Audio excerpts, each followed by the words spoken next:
شروع اللہ کے نام سے جو بڑا مہربان اور نہایت ہی رحم کرنے والا ہے۔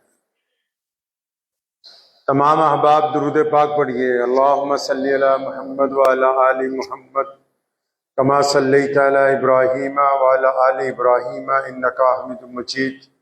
اللہم بارک علی محمد وعلی آل محمد کما بارکت علی ابراہیم وعلی آل ابراہیم انکا حمید مجید۔ نبی علیہ السلام کی زندگی میں جو دو بڑے واقعات،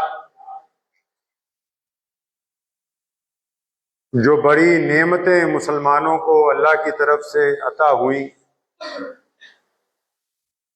وہ رمضان المبارک کے مقدس مہینے میں مکہ المکرمہ کی فتح ہے،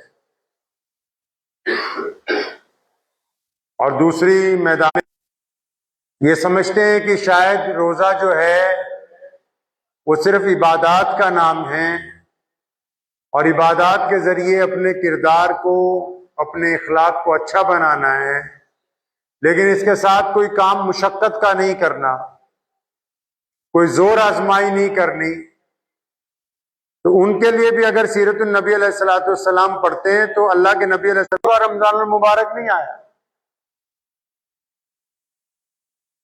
رمضان شریف کے مقدس مہینے میں حضور نبی علیہ السلام مکہ المکرمہ کو فتح کرنے کے لیے مدینہ منورہ سے نکلتے ہیں، صحابہ کرام رضی اللہ تعالی اجمعین کا لشکر ساتھ میں ہے، اور وہی مکہ المکرمہ جہاں نبی علیہ السلام ہجرت سے پہلے کعبے کے چابی بردار نے تمام باتیں امت کو سمجھائیں، لوگوں کو زندگی کا ایک ایک رمز عطا کیا۔ حضرت محمد صلی اللہ علیہ وسلم نے اس کو یہ نہیں کہا کہ اچھا نہیں دے رہا تو میرا پرانا جاننے والا ہے، منت نہیں کی،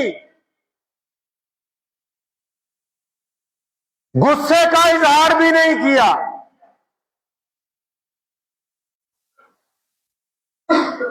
کہ جب سامنے والا کوئی اپنی طاقت کے نشے کے اندر بری بات کہے، جب سامنے والا کوئی اپنی طاقت کے غرور کے اندر کوئی بات کہے، جہالت کی باتیں کریں، تو اس کا بات اسی انداز میں نہیں بلکہ جرأت اور استقامت کے ساتھ اس کو وہ بات کہو جس پر اللہ کے فضل سے تم کل کو قدرت رکھو گے۔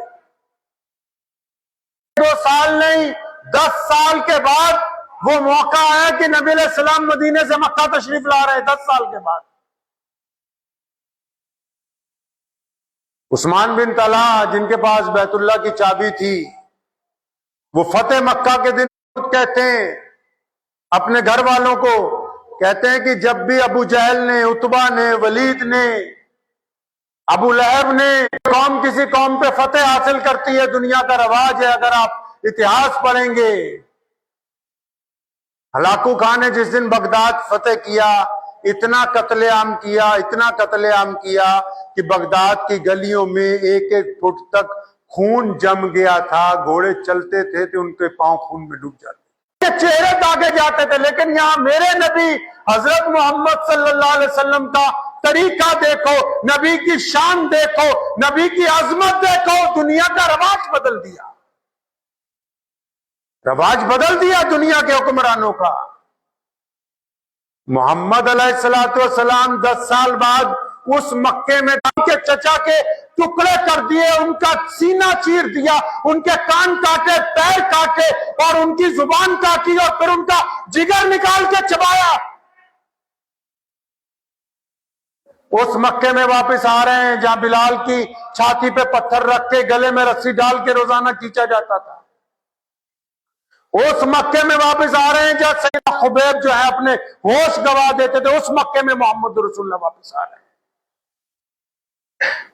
جس مکے میں مسلمانوں کے بچوں پر ظلم کیا گیا، جس مکے میں مسلمانوں کے جسموں کو چیر دیا، ایک بازو ایک اونٹ سے باندھا، دوسرا بازو دوسرے اونٹ سے باندھا، ایک پیر ایک اونٹ سے، دوسرا دوسرے سے، محمد رسول اللہ صلی اللہ علیہ وسلم کے خاندان کو قید کر کے رکھا۔ کئی سال تک پانی اور دودھ بچوں تک نہیں پہنچنے دیا۔ پتا یہ وہ مکہ ہے جہاں ابو جہل نے، عتبہ نے، ولید نے پہرا لگایا کہ نبی علیہ السلام کے ساتھیوں تک کھانے کی کوئی چیز نہ پہنچے۔ صحابہ نے درختوں کے پتے چبا کر زندگی گزاری۔ دنیا سے ظلم کو ختم کر کے رحم کا، محبت کا پیغام دینے کے لیے آئے۔ اب جب اس مکے میں داخل ہوئے محمد علیہ السلام، جس مکے میں 14 سال نبی علیہ السلام پر ظلم ہوا، پھر اس کے بعد 10 سال تک محمد رسول اللہ کے چاہنے والوں کے اوپر ظلم ہوا، جب اس مکے میں داخل ہوئے آپ صلی اللہ علیہ وسلم کا ردیف تھا، گھبرا گئے تھے، گھروں میں دبک گئے تھے، مقابلے کے لیے کوئی نہیں آیا۔ جب محمد علیہ السلام کے ساتھ اتنے صحابہ کو دیکھا تو گھروں میں دروازے بند کر کے بیٹھ گئے، انتظار کرنے لگے اس لمحے کا جس طرح دشمن کا رواج تھا کہ گھروں کو توڑ کے اندر آ جائیں گے سپاہی۔ پیچھے سے کسی مسلمانوں میں سے کسی نے آواز لگائی، مسلمانوں تیار ہو جاؤ، آج بدلے کا دن ہے، آج بدلہ لینا ہے ابو جہل کی اولاد سے، عتبہ سے، ولید سے، آج سمیہ رضی اللہ تعالیٰ عنہ کی شہادت کا بدلہ لینا ہے۔ تو نبی علیہ السلام کسی نے اتنی زور سے نیزہ مارا کہ ان کے پیٹ میں لگا، حاملہ تھی، جب مدینہ المنورہ پہنچی اس زخم کی وجہ سے شہید ہو گئی، اسی زخم کی وجہ سے ان کا وصال ہوا۔ محمد رسول اللہ کی بیٹی کے ساتھ جس مکے کے لوگوں نے سلوک کیا ان کو محمد علیہ السلام کہتے ہیں کہ نہیں نہیں، آج تو معاف کرنے کا دن ہے، آج بدلے کا دن۔ اور ادھر وہی اسلام کے انتقال کے 500 سال بعد ایک وقت آیا کہ رینالڈ نے بیت المقدس پر حملہ کیا، 10 لاکھ فوج لے کے آیا، انگلستان سے، فرانس سے اکٹھی کر کے بڑے بڑے لوگوں کو لے کے آیا، اور جب وہ بیت المقدس کی زمین پر پہنچا تو آ کے بیمار ہو گیا، اتنا بیمار ہوا کہ بستر پر لگ گیا۔ بادشاہ اترا سیدھا بادشاہ کے پاس پہنچ گیا، اس نے پوچھا تم کون ہو؟ فرمایا میں سلطان صلاح الدین۔ دشمن کا بادشاہ حیران رہ گیا، کہتا سلطان کیسے آئے؟ تو فرمایا مجھے پتہ لگا 1.5 مہینے سے تو بڑا بیمار ہے، انگلستان سے آ کے تیری فوج یہاں بیکار ہوگی، تیرے ڈاکٹر بھی بیکار، اور حملہ کرنا اسلام کی، مسلمانوں کی شان کے خلاف ہے۔ نہتوں پر حملہ کرنا اسلام کی شان کے خلاف ہے، غریبوں پر حملہ کرنا اسلام کی شان کے خلاف ہے، مظلوموں پر حملہ کرنا اسلام کی شان کے خلاف۔ آج بھی یہ بات نوٹ کر لو، اگر کوئی بندہ اسلام کے نام پر دہشت گردی کرتا، سلطان صلاح الدین ایوبی نے جب اسے کہا نا تو طاقتور ہو جائے گا، پھر لڑیں گے، گھبرا نہیں، تو اس نے ایک عظیم بات کہی، اس نے ہاتھ پکڑا سلطان ایوبی کا، رینالڈ نے، پڑھیے گا کبھی فرانس کے بادشاہ کی یہ تاریخ، اس نے اس کا ہاتھ پکڑ کے کہنے لگا سلطان تو عظیم آدمی ہے، تو بڑا آدمی ہے۔ فرمایا نہیں نہیں، میں عظیم انسان نہیں ہوں، محمد۔ اور شہید کرنے کے بعد رکی نہیں، دونوں کان کاٹے، ناک کاٹا، زبان کاٹی، جنازے کی بے حرمتی کی، چھاتی پھاڑی، جگر نکالا۔ جب ہندا آ گئی سامنے تو محمد رسول اللہ صلی اللہ علیہ وسلم کو اس نے پوچھا یا رسول اللہ کیا آپ مجھے بھی معاف کر دیں گے؟ فرمایا ہاں۔ فرعون ہوتا ہے میری امت کا، فرعون ابو جہل، جس نے گلے میں رسی ڈالی، پتھر برسائے، جس میں عطر کا خون بہایا،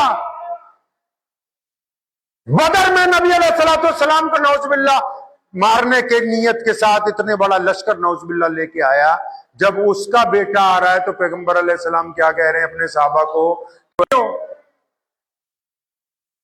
پیغمبر اعظم صلی اللہ علیہ وسلم جب پہنچے بیت اللہ میں، وہی عثمان بن طلحہ جس نے چابی نہیں دی تھی بیت اللہ کی چابی نہیں دی تھی، نبی علیہ السلام نے پہنچ کے کہا کہاں ہے اس کو بلاؤ، چابی لاؤ بیت اللہ کی۔ وہ گھر سے ڈرتے ڈرتے آئے، کیوں؟ رواج تھا کہ اس دور کے حکمران پھانسی نے کہیے صلی اللہ زور سے صلی اللہ۔ ہاں، ہمارے نبی علیہ السلام نے فرمایا اے ابن طلحہ ادھر آؤ اور یہ چابی رکھ لو، اب قیامت تک تمہاری نسل میں باقی رہے گی۔ عثمان بن طلحہ کہتے ہیں کہ میں نے کائنات میں اتنا کریم نبی نہیں دیکھا، اور میں چابی میری طرف۔ بڑے بڑے ظالم بھی آئے، نبی علیہ السلام نے معاف کر دیا، کیا سمجھایا دنیا کے بادشاہوں کو، دنیا کے حکمرانوں کو کیا سمجھایا میرے نبی محمد صلی اللہ علیہ وسلم نے کہ دیکھو اگر خدا پاور دے دے، اگر اللہ تمہیں عزت دے دے، کسی کے اوپر اقتدار دے دے، اگر تمہارا کہیں راج معاف کر دے، جو طاقت ہونے کے باوجود بدلہ لیتا ہے وہ کم ظرف ہوتا ہے، کمزور ہوتا ہے، وہ نااہل ہوتا ہے، وہ طاقتور نہیں کہلاتا ہے۔ کیوں؟ کیونکہ جو طاقت ایک ایسی چیز ہے، کوئی بندہ مشہور ہو جائے نا، کسی کی دکان مشہور ہو جائے، کوئی بندہ کسی بڑے عہدے پہ، کیونکہ جو اس کے اندر ہوتا ہے وہ نکل کے باہر آ جاتا ہے۔ اگر تو اخلاق والا ہوگا، اگر کردار والا ہوگا، اگر خاندانی ہوگا تو لوگوں سے جھک جھک کے ملے گا، محبت سے ملے گا، پیار سے ملے گا۔ اگر خاندانی نہیں ہوگا، بد اخلاق ہوگا، اندر سے بدتمیز ہوگا تو پاور آنے کے بعد اکڑ جائے گا۔ کم ظرفی ہے، وہ صرف دوسروں کے ساتھ بدتمیزیاں کرتے ہیں یا بدلے لیتے ہیں۔ یہ صرف بڑے لوگوں کے لیے نہیں ہے، ایک آدمی بھی اپنی عورت کے اوپر طاقت رکھتا ہے، یا کوئی عورت بھی اپنے شوہر پر طاقت رکھتی ہے، ایک پڑوسی بھی کسی پڑوسی کے اوپر زیادہ طاقت رکھتا ہے، ایک باپ بھی اپنی اولاد پر تھوڑی سی طاقت رکھتا ہے زیادہ۔ ایک رکشہ پہ بیٹھ کیا جنہوں نے لوگوں کی کھال ادھیڑی، تپتے ہوئے پتھروں کے اوپر چلایا، انگاروں کے اوپر بٹھایا، سروں پر تپتی ہوئی سلاخیں رکھی، ان کو محمد رسول اللہ صلی اللہ علیہ وسلم نے معاف کر دیا اور حکم فرما دیا کہ آج معافی کا دن ہے، کہ جو بھی ہم سے آ کے گلے لگنا چاہتا ہے وہ لگ جائے۔ اسی رمضان میں سارے لوگ موجود تھے، سارے بڑے بڑے صحابہ۔ کون؟ امیر المومنین سیدنا صدیق اکبر رضی اللہ تعالیٰ عنہ، امیر المومنین سیدنا عمر بن خطاب رضی اللہ تعالیٰ عنہ، امیر المومنین سیدنا عثمان بن عفان، امیر المومنین سیدنا علی مرتضیٰ رضی اللہ تعالیٰ عنہ۔ یہ چاروں خلفائے راشدین جو بعد میں بنے یہ بھی موجود ہیں، سیدنا عباس رضی اللہ تعالیٰ عنہ بھی موجود ہیں۔ میرے پیغمبر علیہ الصلوۃ والسلام نے کیا فرمایا؟ فرمایا میرا بلال کہاں ہے؟ فرمایا بلال کہاں ہے؟ دیکھو نبی علیہ السلام نے کیا تربیت کی ہے دنیا کی۔ کون بلال؟ بلال غلام ہے، بلال غریب ہے، بلال کالا ہے، بلال حبشی ہے۔ آج تو جی کیا حکم ہے؟ فرمایا آج بیت اللہ کی چھت پر چڑھ کر اگر کوئی اذان دے گا تو میرا بلال دے گا۔ دنیا کو بتانا تھا، یہ مسجد کی سبھی نہیں دیکھتے ہمیں، سارے امیر غریب بڑے چھوٹے اکٹھے بیٹھے ہوئے، یہ اگر بلال بیت اللہ کی چھت پر محمد رسول اللہ نہ چڑھاتے تو آج آئے گا۔ اب سیدنا بلال رضی اللہ عنہ خود فرماتے ہیں کہ میں جب بیت اللہ کی منڈیر پکڑ کے گلاب پڑھ کے چھت پر چڑھنے لگا تو میں رونے لگا، اتنا بڑا اعزاز مل رہا ہے۔ فرمایا میں کانپنے لگا اور میں نے اپنے آپ سے پوچھا بلال یہ تجھے اتنا بڑا مرتبہ کیسے مل گیا؟ تو کبھی بیت اللہ کی طرف آتا تھا، امیہ تجھے مارتا تھا کہ تو کالا ہے، تو بیت اللہ میں نہیں جا سکتا۔ جب خود ہی اپنے دل کو کہتے ہیں کہ بلال یہ جو کالی کملی والے محمد صلی اللہ علیہ وسلم ہے نا، ان سے وفاداری کا نتیجہ ہے کہ آج تم بیت اللہ کی چلتے۔ کن سے وفاداری؟ ارے کن سے وفاداری کا نتیجہ ہے؟ محمد صلی اللہ علیہ وسلم سے۔ آپ بھی اگر کامیاب ہونے چاہتے ہیں تو کس کا وفادار بننا ہے؟ محمد الرسول۔ وہ اللہ کا گھر ہے، اللہ نے اس کو اپنا گھر اس لیے کہا کہ جب دنیا میں کوئی گھر نہیں تھا فرشتوں کو بھیجا، فرمایا چار دیواری کر کے دروازہ لگا کے ایک چھت ڈالو تاکہ دنیا والوں کو پتہ لگے کہ گھر اس طرح بنانا ہے، بعد میں اپنے آپ ڈیزائن کر کے کوٹھیاں ڈالتے رہیں گے۔ وہ دنیا کا پہلا گھر ہے۔ علامت ہے سیدنا بلال رضی اللہ تعالیٰ عنہ، تو بیت اللہ کی چھت پہ تو آج تک کوئی بھی نماز نہیں پڑھتا، اذان نہیں دیتا۔ سمجھ لو بات میری نہیں۔ بیت اللہ کی جو چاروں دیواریں ہیں وہ قبلے کا درجہ رکھتی ہیں۔ کس کا درجہ رکھتی ہیں جی؟ ہاں، بھارت میں ہم رہتے ہیں، یہاں پچھم کی طرف خانہ کعبہ ہے، تو پورے بھارت کی مسجدوں کا منہ کس طرف ہے جی؟ پچھم کی طرف ہے۔ اذان دیتے تھے، یہاں بھی سامنے خانہ کعبہ کی اذان دی جاتی ہے، تجھے تو خانہ کعبہ کی چھت پر چڑھا دیا، اب کعبہ کہاں ہے؟ اب کعبہ کدھر؟ اب کعبہ کدھر گیا؟ وہ محمد الرسول کے تربیت یافتہ ہے، دیر نہیں لگائی، فرمایا میرے اب اللہ کے نبی علیہ السلام کے دل میں اللہ نے بات ڈال دی کہ پیارے پیغمبر آپ طواف کیجئے۔ بلال تو اذان دینے لگے اپنے کعبے کی طرف منہ کر کے، جدھر محمد صلی اللہ علیہ وسلم کھڑے صحن میں اس طرف منہ کر کے اذان دینے لگے۔ اب محمد علیہ السلام اذان کے دوران چلنے لگے، طواف کرنے لگے۔ اب بلال کا کعبہ تو چل پڑا ہے، اب بلال اذان بھی دیتے ہیں، اعوذ باللہ میں مہدی بن گیا، میں فلاں بن گیا۔ محمد رسول اللہ صلی اللہ علیہ وسلم کے اس غلام نے خانہ کعبہ کی چھت پر کھڑے ہو کے یہ درس دے دیا قیامت تک کے مسلمانوں کو کہ مسلمانوں، محمد صلی اللہ علیہ وسلم سے پہلے نہ ان کے بعد نہ کوئی ویسا آیا ہے، نہ قیامت تک ویسا کوئی آنے والا ہے۔ اللہ نے فیصلہ کر دیا اللہ کریم نے، محمد الرسول اللہ ہے۔ اسلام کی کوئی سند ہے تو محمد الرسول اللہ ہے۔ اگر کوئی نبی کو آخری نبی نہیں مانے گا تو پھر اس کے پلے سے سب کچھ اس کے ہاتھ سے نکل جائے گا۔ خانہ کعبہ کی فتح کے دن ایک اور بڑا واقعہ آیا۔ پیارے پیغمبر علیہ السلام جب شام ہو گئی، لوگوں کو معاف کرتے ہوئے عدالت لگی رہی، باتیں کرتی تھی بچوں کے ساتھ۔ آج جب بچوں کو لے کے بیٹھی، بچے کہنے لگے اماں وہ جن محمد صلی اللہ علیہ وسلم کی تم باتیں کرتی ہو، آج تو مکے پہ ان کا راج آ گیا ہے۔ آپ تو کہتی تھی کہ وہ میرے بھائی ہیں، آپ کے بھائی کی آج سلطنت بن گئی، آج مکہ انہوں نے فتح کر لیا، گلی کوچوں میں ان کے صحابہ پھر رہے ہیں۔ اب بچوں نے جب اپنے بچے کو دلاسا دینے لگی، ان کی آنکھوں میں آنسو آ گئے اور سوچتی ہیں کہ وہ محمد علیہ السلام جن کے ساتھ بچپن گزرا، اب تو وہ اللہ کے خاتم النبیین ہیں، آج کتنے بزی ہوں گے، ان کے پاس کتنا کام ہے، ان کو کہاں یاد ہوگا کہ ایک غریب بہن رہتی ہے۔ ادھر مکے کے سارے چودھری نبی علیہ السلام کی منت کر رہے ہیں، یا رسول اللہ ہماری نبی نے ہمیں بھی سکھایا کہ پاور آ گئی، آج اتنی بڑی مکہ فتح ہو گیا، بڑے بڑے لوگ منتیں کرتے پھر رہے ہیں۔